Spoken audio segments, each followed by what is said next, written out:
հիշեցնեմ, որ այսօր դեկտեմբերի 6-ին տեղի ունենում սահմանադրական բարեփոխումների հանրաքվե,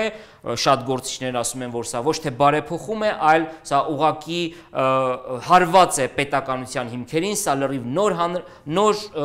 նոր փաստաթուղթ է եւ որևէ կապ չունի եւ սրանով փաստորեն լրիվ նոր սահմանադրություն է։ Այս եւ այլ հարցերի շուրջ մենք կզրուցենք քաղաքացիական պայմանագիր կուսակցության վարչության նախագահ Արայիկ Հարությունյանի հետ։ Բարի երեկո, պարոն Հարությունյան։ Միանգամից այդ հարցը տամ, դուք ոնց ընկալեցիք այս որ տեքստը, որ առաջ անգամ կարդացիք, ինչ ասեցիք, ասեցիք, արա էս ինչ են անում, էս ինչ լավ։ Առաջի ձեր բանը որն էր արձագանքը, որ կարդացիք տեքստը սահմանադրության, մասնավորապես որ կարդացիք, որ մենք էլ նախագահ չենք ընտրելու ուղիղ քվեարկությամբ, 89-րդ հոդվածը, որ կարդացիք, ասոցացվեց 6-րդ հոդվածի հետ խորհրդային միության բարի լավ ժամանակների սահմանադրության, ինչ կարող եք ասել։ Շնորհակալություն հրավերի համար, իրոք շատ հետաքրքիր մի պահ ենք ապրում եւ հետաքրքիր է հետևել, թե քաղաքական ինչ գործընթացներ կծավալվեն սրա արդյունքում։ Ասեմ, որ քաղաքացիական պայմանագիր կուսակցությունը առհասարակ այս ամբողջ process-ը հայտարարեց կեղծ օրակարգ եւ ընդհանրապես չմտավ բովանդակային քննարկումների մեջ։ Եվ ես հիմա էլ չեմ պատրաստում մտնել բովանդակային քննարկումների մեջ։ Շատ կարճ ասեք, որտեղ բացատրել եք, բայց այս պահին շատ կարճ ասեմ։ Եթե մենք վերցնում ենք եւ նայում ենք բոլոր այն գործընթացները, որ տեղի են ունեցել, ասենք, մասնավորապես վերջին 10 տարիների ընթացքում, ապա կտեսնենք, որ այս սահմանադրությունը ընդհանրապես որևէ մեղավորություն չունի այն քաղաքական կատակլիզմներին, որոնք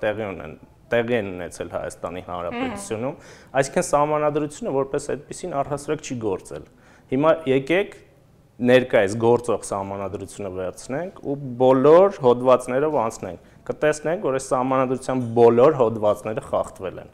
Եվ մենք գտնում ենք, որ սահմանադրությունը չէ, որ ներկայիս գործող քաղաքական դաշտում հարուցել է խնդիրներ, մենք ասել ենք, որ սահմանադրության փոփոխությունից որևէ խնդիր չի լուծվում, եթե մենք 2-3 ժամ հետո լսենք, որ այոն է հաղթել կամ ոչն է հաղթել, դրանից քաղաքական դաշտում եւ ներկայիս իշխանություններին հեռացնելու խնդիրներում որևէ փոփոխություն տեղի չի ունենալու։ Բայց նաև հետաքրքրական է ձեր կուսակցությունը, որը բավականին երիտասարդներ կան, շատ ակտիվ, այսպես տղաներ, աղջիկներ կան ձեր կուսակցության մեջ, ինչպես այսօր աշխատեցիք, գնացիք ընտրելու, չընտրեցիք, թե ասեցիք դե քանի որ կեղծ օրակարգ է, ինչ ուզում են անեն։ Հիմա օրինակ Ռոբերտ Քոչարյանը չի մասնակցել ընտրություններին եւ գուցե իր ձայնն էլ են կեղծել, որտեղ եթե դու չես գնում ընտրությունների, քո ձայնը կեղծում են, ինչ եք արել, ինչպես եք ինչ այսպես ասեմ բաներ եք տվել։ Նայեք, մենք հայտարարեցինք դա կեղծ օրակարգ եւ սահմանադրական փոփոխությունների հետ կապված եւ հանրաքվեի հետ կապված որևէ կոչով հանդես չեկանք, ինչու։ Որովհետեւ շատ կարեւոր է, երբ որ քաղաքական կառույցը հայտարարություն է անում եւ կոչ է անում, հետամուտ լինի այդ կոչի իրականացմանը։ Մենք այս պահին գիտակցում ենք քաղաքացիական պայմանագիրը ընդհանրապես մի քանի ամսվա գրանցված կուսակցություն է եւ գիտակցում ենք, որ այս փոփոխությունները տապալելու ռեսուրս որպես այդպեսին չունենք եւ չունի նաեւ քաղաքական դաշտում գոյություն ունեցող անդիմադիր ուժերը։ Ինչպես։ Այոն հաղթած է, այսինքն ձեր ընկալումով։ Մեր ընկալումով այոն կհաղթի թե ոչ, դա էական չի։ Ես հիմա չեմ ուզում կանխատեսումներ անել, որովհետև նախ ուզում եմ հիմա այդպիսի կանխատեսում չեմ ուզում նաև անել այն պատճառով, որովհետև այսօր տեսել եմ, թե դիտորդական, որ ինչպիսի մի խավ ինչպես է պաշտպանել մեր քվեն տեղամասերում եւ ես կարծում եմ, որ հիմա այս պահին, այս հանրաքվեով մեզանում ձևավորվում է այդպիսի մի վերահսկողների ինստիտուտ, մենք երբ որ խոսում ենք ընդդիմության ինստիտուցիոնալիզացիայի մասին, հենց սա այդ կարևոր փուլերից է, երբ որ այդ մարդիկ էլ գիտակցում են, որ հենց ընտրությունների տապալման միջոցով է հնարավոր նրանք հիմա կտեսնեն դա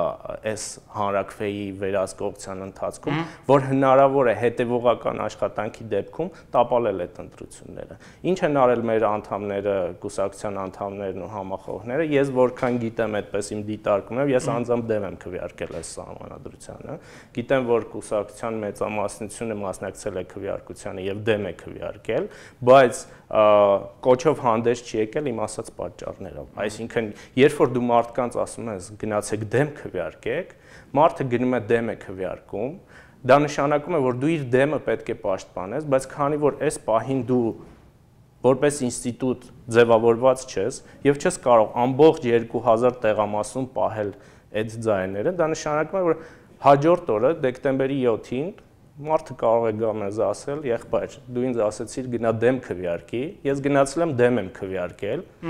իմ դեմը չեք կարողացել պահել, հիմա մենք ինչ ենք անելու։ Սա հերթական հիասթափություն է, ես ուզում եմ կոչ անել մեր հանրությանը, որ չհիասթափվեն, որովհետև շատ լավ երիտասարդություն մենք ունենք, որը հիմա աշխատում է տեղերում, եւ ունենք մի մեծ խումբ երիտասարդության, որը օրինակ դուրս էր եկել Բաղրամյան պողոտա, բայց դեռևս չի գիտակցում այս ընտրությունների քաղաքական process-ներին ավելի ակտիվ ներգրավելու անհրաժեշտությունը, երբ որ այս խավն էլ, այս խումբն էլ կգիտակցի, ես կարծում եմ, որ մենք 2017-ին կարող ենք տեսականորեն եւ հիմա պետք է աշխատել մինչեւ 2017 թվականը պրակտիկորեն ռեալիզացնել այն բոլոր նպատակները, որ կա քաղաքական դաշտում։ Հնարավոր է այս իշխանությանը այս խմբերին ներգրավելու միջոցով հեռացնել իշխանությունից։ Նայեք, ես էլ եմ դեմ քվեարկել, ինչպես դուք, պարզ ասեմ, այո, ես էլ եմ դեմ քվեարկել, ես կողմ եմ խորհրդարանական կառավարմանը, բայց դեմ եմ քվեարկել, որովհետև խորապես համոզված եմ, որ այս սահմանադրությունը Սերժ Սարգսյանը եւ իշխող հանրապետական կուսակցությունը փոխում է, որպիսի չարժանանա Լևոն Տեր-Պետրոսյանի եւ Ռոբերտ Քոչարյանի ճակատագրին։ Այն է Սերժ Սարգսյանը կարողանա, չգիտեմ, ստվերից ինչ որ մի ձևով մնա քաղաքականության մեջ եւ շատ տխուր է, չէ՞, օրինակ երբ որ մենք հետևում ենք, ասենք, Ռոբերտ Քոչարյանի հայտարարություններին, հարցազրույցներին, որևէ արձագանք չկա։ Զգում ես, որ մարդը պետական քաղաքական գործիչ է, բայց որևէ ազդեցություն չունի։ Այն տպավորությամբ Սերժ Սարգսյանը դրան էր գրում, դրա հավելյալ նաեւ ինչու՞ չէ, իր այդ ամբողջ այն ինչ որ ունի դա պահելու համար։ Հենց դրա համար եմ դեմ քվեարկել։ Դուք ինչի համար եք դեմ քվեարկել։ Նայեք, մենք Այսինքն դուք հավատացել եք, որ 2017-ին կարող եք բան փոխել, այո։ Մենք այդպիսի խոստումներ առայժմ չենք տվել, որովհետև մենք աշխատում ենք այդ ուղղությամբ։ Մենք ասացինք, որ նայեք, ենթադրենք վաղը ոչն է հաղթել։ Վերցնենք, որ ոչը հաղթել է, որ ամենացանկալին կլինի, որովհետև հասարակության մեծ մասը ոչ էր քվեարկում, համենայն դեպս իմ դիտարկումներով այդպես։ Սերժ Սարգսյանը վերարտադրվելու հնարավորություն չունի, իհարկե ունի, որովհետև մեր սահմանադրությունը թույլ է տալիս եւ մեր սահմանադրության վարչապետը բավականին ուժեղ տեխնացու է։ Մենք ինչ ենք ասում։ Մենք ասում ենք, Սերժ Սարգսյանը կարող է դառնալ վարչապետ եւ վերարտադրվել, բայց եթե ունենք ինստիտուցիոնալ ուժեղ կառուցվածք ունեցող ընդդիմություն, մենք նրան կհեռացնենք ցանկացած սահմանադրությամբ։ Այսինքն էական չի նա կմնաս տվերային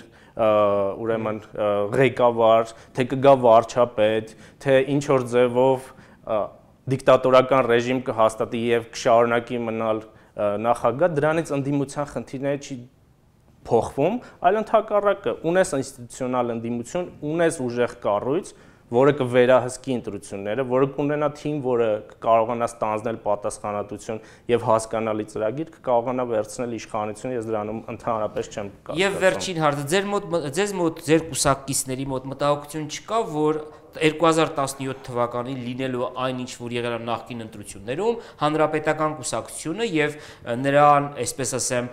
հարող ուժերը հանգիստ խորհրդարանում կազմելու են մեծամասնություն։ Թե դուք մտածում եք, որ վերջնականապես դուք, այսպես ասեմ, կտրելու եք այս զամկնուտի կռուգը, այսինքն այս փակ շղթան, այսինքն դուք հավատում եք դրան։ Մենք հավատում ենք մեր ասածներին, մենք չենք հավատում նրան, որ այն ինչ որ ասում ենք շատ հեշտ է իրականացնել, դա հետևողական շատ բարդ աշխատանք է, ես էլի պաշտոն է ամեն օր տեսնում եմ, թե որքան բարդություններ կան դրանք լուծելու հարցում, բայց եթե մենք ուզում ենք իշխանափոխություն եւ էական փոփոխություններ մտցնել, այդ աշխատանքը պետք է կատարենք։ Այդ աշխատանքը չի կատարվել մինչեւ հիմա, այսինքն այս ինստիտուցիոնալիզացիան չի ապահովել ընդդիմության, ինչն էլ հանգեցրել է նրան, որ մենք ամեն անգամ ուրեմն մտնում ենք այս process-ների մեջ, այն ժամանակ, երբ որ դրանք հարուցում է իշխանությունը։ Ես կարծում եմ, որ մենք պետք է հարուցենք գործընթացներ եւ մեր գործողությունները պետք է լինեն ասիմետրիկ եւ ինչ են կարեւորում ընտրությունները նայեք դա վերջին բաստիոնն է Սերժ Սարգսյանի ու ՀՀԿ-ի իշխանության, որով նա կարողանում է իշխանության մնալ։ Մի հատ եկեք հանրաքվեի ամբողջ քարոզարշավը նայենք։ Սերժ Սարգսյանը ռիսկ չարեց գնալ որևէ քաղաք։ Հովիկ Աբրահամյանը 1-2 այց, եթե չեմ սխալվում, գնաց միայն Գյումրի։ Եվ Հանրապետականի որ 30% կա։ Հա, Հանրապետականի այն մնացած հատվածը Բարգավաճ Հայաստան ու Հոյդան, ովքեր պաշտպանում էին, չգիտեմ ինչ վատ գրեթե նրանց քշում էին գյուղերից ու համայնքներից, որովհետև Հանրապետականը այլևս որևէ աջակցություն չունի համայնքներում։ Այսինքն չկա մի հանրության մեջ մի փոքր հատված, որը կաջակցի նրանց։ Մենք երբ որ գնում ենք գյուղերում շատ լավ են հասկանում ընտրությունների վերահսկման արժեքը, որովհետև փոքր համայնքներ են, նրանք գիտեն մոտավորապես ոնց են իրենք քվեարկում եւ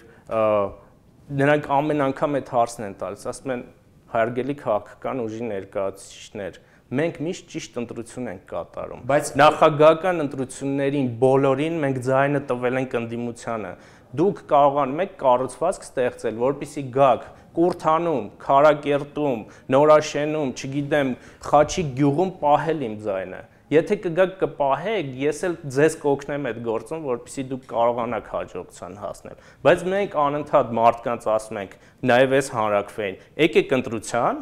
եւ ընդդիմությունը չի պահում այդ ձայները։ Հələ մի հատ այսօրվա վերցնենք խախտումները։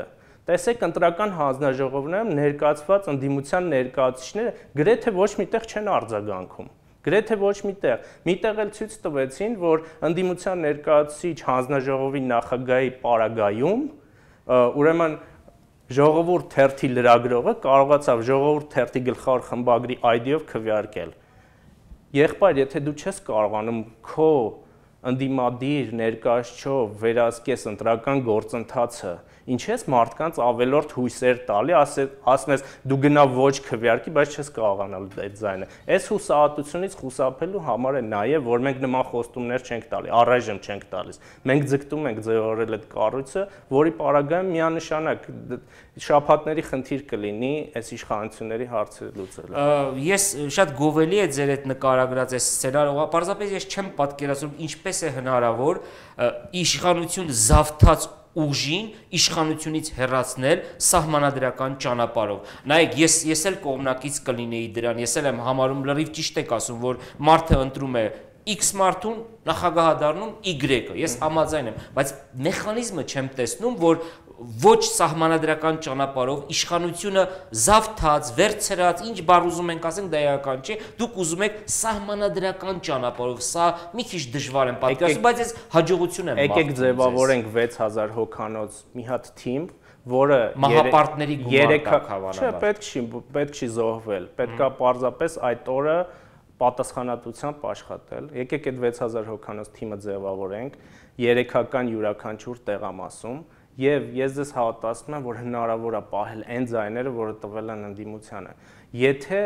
ուրեմն այդ ընտրությունները մենք կֆիքսենք, որ մենք հաղթել ենք, մենք մեզ համար կֆիքսենք, որովհետեւ շատ կարեւոր է ընդդիմության լեգիտիմությունը։ Դու պետք է համոզված լինես գործողություններ երկրի համար ճակատագրական գործողություններ անելուց առաջ, որ դու ձայն ունես։ Եթե մենք համոզվենք, որ այդ ձայները ունենք, այդ 6000 հոգին նաև թույլ է տալու մեզ կազմակերպել հետընտրական process-ները։ Դա որովհետև իշխանությունը վերջը, երբ որ դու ձգտում ես իշխանության, դա 1-200 հոգի չի։ Դա հազարավոր մարդիկ են, որոնք իշխանափոխությունից հետո պատասխանատվություն են ստանձնելու երկրի համար։ Եթե սա չունենք, եկեք խոսք չտանք մարդկանց, ասենք դու գնա ոչ քվեարկի կամ դու այս գործողությունն արա, ես քո քվեն կպահեմ։ Շնորհակալություն, Արայք Հարությունյան, քաղաքացիական պայմանագիր կուսակցության վարչության նախագահ, ես հիշեցնեմ, որ արդեն